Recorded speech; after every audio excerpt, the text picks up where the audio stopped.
السلام علیکم ورحمۃ اللہ وبرکاتہ. میں نونو پٹھان ایک بار پھر سے آپ سب کا استقبال کرتا ہوں، خیر مقدم کرتا ہوں ہمارے یوٹیوب چینل اور فیس بک پیج پر. جیسا کہ آپ سب جانتے ہیں کہ کچھ مسئلے ہوتے ہیں، کچھ سوال ہوتے ہیں جو کہ ہم مفتی صاحب سے معلومات کرتے ہیں. تو آج بھی کچھ سوال ہیں جو کہ ہم مفتی صاحب سے معلومات کریں گے، لیکن اس سے پہلے ہم مفتی صاحب کا استقبال کرتے ہیں، خیر مقدم کرتے ہیں کہ مفتی صاحب تشریف لائیں. مفتی صاحب آج بھی کچھ سوال ہیں، جس میں پہلا سوال یہ ہے: شب معراج منانا اور اس رات میں عبادت کرنا کیسا ہے؟ بسم اللہ الرحمن الرحیم. شب معراج سے متعلق سوال ہے کہ شب معراج منانا اور عبادت کرنا کیسا ہے. تو دیکھیے، شب معراج اولاً تو یہ بات لوگوں کے ذہن و دماغ میں آ جائے کہ معراج کی پہلی بات یہ ہے کہ کوئی متعین رات نہیں ہے کہ کس رات میں معراج ہوئی. اس سلسلے میں مورخین کا اختلاف رہا ہے، تاریخ کے اعتبار سے بھی، مہینے کے اعتبار سے بھی، دنوں کے اعتبار سے بھی. مہینوں کے اعتبار سے کہ بھئی رجب کے مہینے کی بھی تاریخ ملتی ہے مہینہ، اسی طرح شوال کا بھی، رمضان کا بھی ہے، اور جمادی الاولیٰ کا بھی ہے، جمادی الثانیہ کا بھی ہے. اسی طرح اگر ہم تاریخ کے اعتبار سے دیکھیں تو 17 تاریخ بھی اور 27 تاریخ بھی. اسی طرح سن دیکھیں تو سن میں جو ہے سن 5 نبوی کی تاریخ ملتی ہے، 6 نبوی کی، 11 کی اور 12 کی.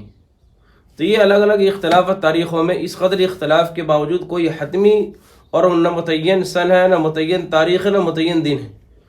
تو اس لحاظ سے صرف 27 رجب کو شب معراج منا لینا، تسلیم کر لینا، یہ کوئی عقل مندی کی بات نہیں. اسی طرح دوسری بات کہ جو چیز صحابہ کرام جناب نبی کریم صلی اللہ علیہ وسلم اور سلف صالحین سے ثابت نہیں کہ آپ علیہ الصلوۃ والسلام کو معراج ہوئی اور معراج کے بعد آپ علیہ الصلوۃ والسلام دنیا میں کئی سال رہے، 18 سال بھی اور اس سے کم بھی. لیکن آپ نے پوری زندگی میں کبھی بھی شب معراج کو اس طرح نہیں منایا کہ بھئی آپ اس رات میں عبادت کرو، اس رات میں یہ کرو، وہ کرو، یا اگلے دن روزہ رکھو. یہ صرف بات کی چیزیں ہیں جسے لوگوں نے گھڑ لی ہیں. اسی طرح شب معراج سے متعلق جب بات آئی تو ہمارے معاشرے میں دیکھے بے شمار باتیں رائج ہے کہ شب معراج کی رات میں لوگ شب قدر جیسی اہم رات سمجھتے ہیں کہ شب قدر کی جو فضیلت ہے ویسی فضیلت اس رات کی، شب معراج کی. یاد رکھیں، شب قدر کی فضیلت الگ ہے، قرآن سے ثابت ہے، حدیث سے ثابت ہے، لیکن شب معراج کی کوئی فضیلت ایسی نہیں ہے کہ اس رات میں آپ عبادت کریں، اس رات میں جاگیں. اور اسی طرح شب معراج سے متعلق کے لوگوں نے نمازیں گھڑ رکھی اپنی طرف سے کہ شب معراج میں یہ نماز پڑھو، یہ نماز پڑھو، پہلی رکعت میں یہ سورت، دوسری میں، تیسری میں یہ سورت، تو یہ ملے گا، وہ ملے گا، اتنا ثواب ملے گا. یہ سب گھڑ دباتے ہیں لوگوں کی طرف سے، عوام کی طرف سے. اسی طرح شب معراج کے بعد لوگ رات بھر جگتے ہیں اور اگلے دن روزہ رکھتے ہیں، اور اس روزہ رکھنے کے بعد اسے ہزارہ روزہ کے نام سے کہتے ہیں کہ اس ایک دن کا روزہ رکھ لیا تو 1000 روزے کے برابر ثواب ملے گا. تو یہ بات بھی بے سند اور بے بنیاد بات ہے، کہیں سے ثابت نہیں. اللہ کے رسول علیہ الصلوۃ والسلام نے کبھی روزہ نہیں رکھا شب معراج کے اگلے دن، نہ صحابہ کرام نے، نہ سلف صالحین نے، نہ اکابرین نے، تبع تابعین نے، کسی نے بھی نہیں روزہ رکھا. تو اس لیے یہ ساری باتیں بدعت ہے اور بدعت سے بچنا ضروری ہے. اب یہاں ایک سوال ہی ہو سکتا ہے بہت سے لوگوں کی طرف سے کہ بھئی یہ میاں یہ تو نماز پڑھنے سے روک رہے ہیں، عبادت کرنے سے روک رہے ہیں، ہے نہیں؟ ایک سوال ہو سکتا ہے کہ جب بات چھڑ گئی کہ عبادت کرنے سے روک رہے ہیں، تو دیکھیے اصل مقصد عبادت کرنا مقصد نہیں، بلکہ اصل مقصد اتباع ہے. اللہ کا حکم ماننا، اللہ کے نبی کی اطاعت کرنا. جب اللہ کا حکم ہو نماز پڑھو تو نماز پڑھو، جب حکم ہو نماز نہیں پڑھو نماز نہیں پڑھیں. جب حکم ہے روزہ رکھو روزہ رکھو، جب حکم نہ ہو تو روزہ نہ رکھو. مطلب جیسے حکم رمضان کے روزے کا حکم ہے کہ رمضان کا روزہ رکھنا ہے، اب عید کے دن روزہ رکھنا منع ہے. اب کوئی عید کے دن روزہ رکھے کوئی انسان، بظاہر اچھا عمل ہے کہ وہ روزہ رکھ رہے ہیں، لیکن اللہ کی طرف سے منع ہے کہ عید کے دن میزبانی کے دن، عید کے دن روزہ رکھنا منع ہے. تو اسی طرح میرے بھائیو سمجھنے کی بات یہی ہے، ہم یہ کہہ رہے ہیں کہ بات کرنا کوئی منع نہیں، لیکن آپ کسی ایک دن کو خاص طور سے متعین کر لینا، کسی ایک رات کو خاص کر لینا، اسپیشل بنا لینا، جس کا شریعت سے کہیں ثبوت نہ ہو، یہ بے بنیاد بات ہے، یہ بدعت ہے. اور اسی لیے اس بدعت کو روکنے کے لیے یہ حکم ہے کہ آپ ایسا کام نہ کریں جس سے دین کے اندر نئی بات پیدا ہو جائے اور بدعت بن جائے. اسی لیے اس سے روکنا ہر مسلمان کے لیے، رکنا بھی اور روکنا بھی ضروری ہے. اگر کوئی غلط کام کر رہا ہو تو خود بھی روکیں اور سامنے دیکھنے والا غلط کام کرنے والے کو روکے. جی جزاک اللہ. مفتی صاحب ہمارا اگلا سوال یہ ہے: اذان کب شروع ہوئی اور کیسے ہوئی؟ دیکھیے اذان کب شروع ہوئی اور کیسے ہوئی، اذان کے سلسلے میں بھی یہ آج کے سوال ہیں، بڑے لمبے لمبے سوال ہیں جی کہ اذان کب شروع ہوئی، اس کی ابتدا کیسے کب ہوئی اور کیسے ہوئی. تو اذان کی ابتدا سے متعلق جب اللہ کے رسول جناب محمد رسول اللہ صلی اللہ علیہ وسلم نے مدینے کی ہجرت کی، مکے سے مدینے کی ہجرت کی، اور ہجرت کا پہلا سال، تو آپ علیہ الصلوۃ والسلام کو فکر ہوئی کہ نماز اجتماعیت کے ساتھ کیسے پڑھیں، جماعت کے ساتھ کیسے پڑھیں. اس سلسلے میں آپ نے صحابہ کرام کو جمع کیا، صحابہ کرام سے مشورہ کیا کہ بتاؤ نماز کے لیے کہ ہم کیسے ایک ساتھ سب لوگ مل کر کے جمع ہو اور نماز پڑھیں. تو صحابہ کرام نے الگ الگ رائے دی. کسی صحابی نے یہ کہا کہ جب نماز کا وقت ہو تو نماز کے وقت ہم جو ہے آگ بلند کر دیں. کسی صحابی نے کچھ اور مشورہ دیا کہ ہم جو ہے اس وقت آواز لگائیں گے. کسی نے مشورہ دیا کہ اس وقت ہم ناقوس بجائیں. کسی نے کہا نرسنگا بجائیں جو یہود و نصارہ میں رائج ہے. تو آپ علیہ الصلوۃ والسلام نے ساری چیزوں کو دیکھتے ہوئے آپ نے فرما دیا کہ یہ سارے طریقے غیروں کے طریقے ہیں اور غیروں سے مشابہت ہوگی، اس لیے آپ نے سب کو منع کر دیا.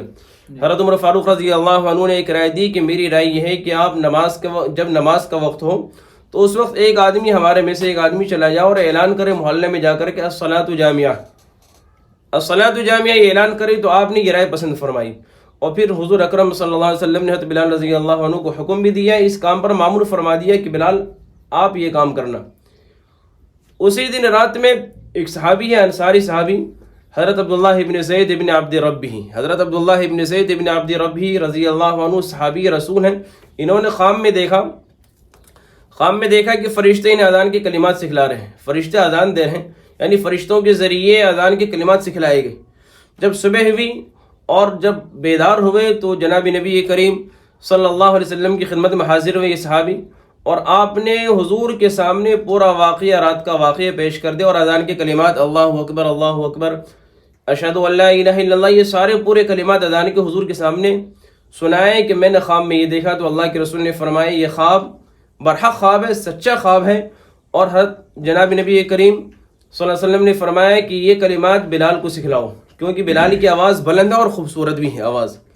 ان صحابی رسول کی آواز پست تھی. چنانچہ حضرت عبداللہ ابن زید ابن عبد ربہ رضی اللہ عنہ نے حضرت بلال کو اذان کے کلمات سکھلائے. اذان کے کلمات سکھلانے کے بعد حضرت بلال رضی اللہ عنہ نے صبح میں اذان دی. جب صبح میں اذان دی، حضرت بلال رضی اللہ عنہ کی آواز بھی بلند تھی اور خوبصورت آواز تھی.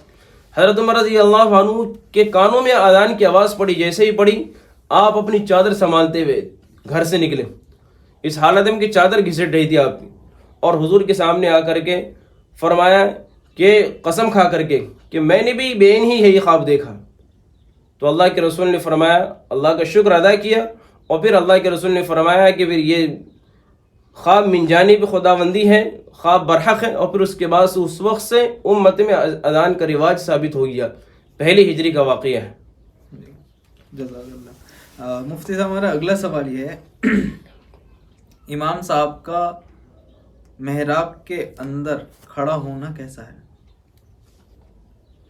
دیکھیے امام صاحب کا محراب کے اندر کھڑا ہونا کیسا ہے. امام صاحب محراب کے اندر اگر پورے کھڑا ہو جائیں تو یہ کھڑا ہونا مکروہ تنزیہی ہے.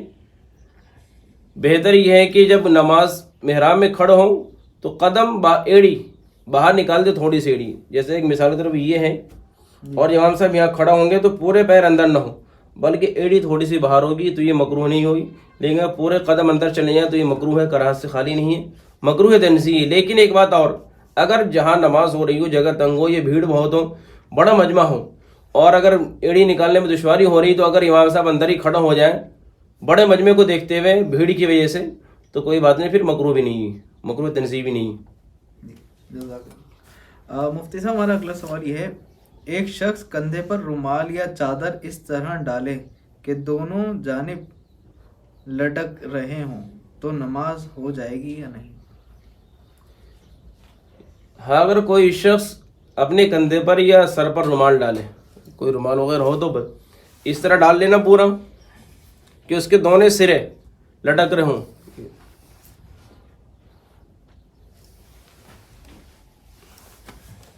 مثلا یہ رومال ہے، یہ چادر ہے، اگر کوئی انسان یہاں ایسے ڈال لیں اور اس کے دونوں سرے لٹک رہے ہوں، یہ ایسے ہی، یا کندھے پہ ڈال لیں اور دونوں سرے لٹک رہے ہوں، رومال ڈال لیں، چادر ڈال لیں، کچھ بھی ڈال لیں، اور اسے لپیٹے نہیں. اگر لپیٹ لے تو ٹھیک، اور لپیٹے نہیں ایسے کھلے چھوڑ دینا دونوں سروں کو، تو یہ مکروہ تحریمی ہے اور اسے صدل کہتے ہیں شریعت کی اصطلاح میں. تو اس لیے اگر کوئی ڈالے تو لپیٹ لے، لپیٹنے سے پھر کچھ نہیں. اگر لپیٹے نہیں ایسے دونوں سرے کو کھلے چھوڑ دے تو مکروہ تحریمی ہے، جی اسی لیے اس کا خیال رکھا جائے. مکروہ تحریمی یعنی حرام کے قریب. اس کو نماز کے علاوہ بھی کر سکتے ہیں کیا؟ ہاں دیکھیے، اگر نماز کے علاوہ بھی اسے لٹکانا یہ لٹکانا اچھا عمل نہیں ہے. نماز کے علاوہ مکروہ تنزیہ ہے. بہت سارے لوگ شیروانی والے یا کچھ اور جبہ قبہ والے دیکھیں گے کہ وہ شیروانی میں اس کا آستین میں ہاتھ نہیں ڈالتے اور کندھے پہ لٹکا لیتے ہیں شیروانی، جی تو وہ عمل مکروہ تنزیہ ہے. نماز سے باہر لٹکانا مکروہ تنزیہ اور نماز کے اندر مکروہ تحریمی. نماز سے باہر کوئی رومال ایسے چھوڑ دیں، نماز سے باہر کوئی سر پہ سے چادر ایسے چھوڑ دیں، لپیٹے نہیں، تو مکروہ تنزیہ ہے. جزاک اللہ. مفتی صاحب ہمارا اگلا سوال یہ ہے، کاروبار کرنے کے لیے لون لینا کیسا ہے؟ دیکھیے، کاروبار کرنے کے لیے لون لینا کیسا ہے؟ لون سود ہے، اور سود کی حرمت قرآن کریم سے ثابت ہے، نص قطعی سے، کہ قرآن کریم میں صاف حکم ہے کہ سود کسی بھی صورت میں جائز نہیں ہے. اس لیے کاروبار کرنے کے لیے لون لے کر کے کاروبار کرنا یہ کسی بھی صورت میں جائز نہیں ہے. بہت شدید وعید ہے. اللہ تعالیٰ نے قرآن کریم میں صاف فرما دیا ہے، اے لوگوں، ایمان والوں، اللہ تعالیٰ سے ڈرو اور سود سے بچو، اور اگر تم نہیں بچو گے اس سے تو کان کھول کے سن لو، اللہ تعالیٰ کا اعلان جنگ ہے ایسے لوگوں کے لیے. بہت شدید وعید ہے. اس لیے سود لینا کسی بھی صورت میں جائز نہیں ہے. اگر کوئی اضطراری حالت ہو اور وہ حالات دیکھنے کے بعد تو اس وقت کا حکم الگ ہے، لیکن ایسا عام طور سے کاروبار کرنے کے لیے، کاروبار کو بڑھانے کے لیے یا کسی اور چیز کے لیے لون لینا جائز نہیں ہے. یہ سودی ہے، اسی لیے اس سے بچنا چاہیے، حرام عمل ہے. جزاک اللہ. آج کے جتنے بھی سوال تھے وہ الحمدللہ مکمل ہوئے. باقی آپ کامنٹ کریں، اگلے سوال انشاءاللہ اگلی ویڈیو میں مفتی صاحب سے معلومات کریں گے. تو ملتے ہیں اگلی ویڈیو میں، تب تک کے لیے آپ اپنا خیال رکھیں. اس ویڈیو کو شیئر کریں تاکہ زیادہ سے زیادہ لوگ اس بات کو سمجھ پائیں، عمل کر پائیں. السلام علیکم ورحمۃ اللہ وبرکاتہ.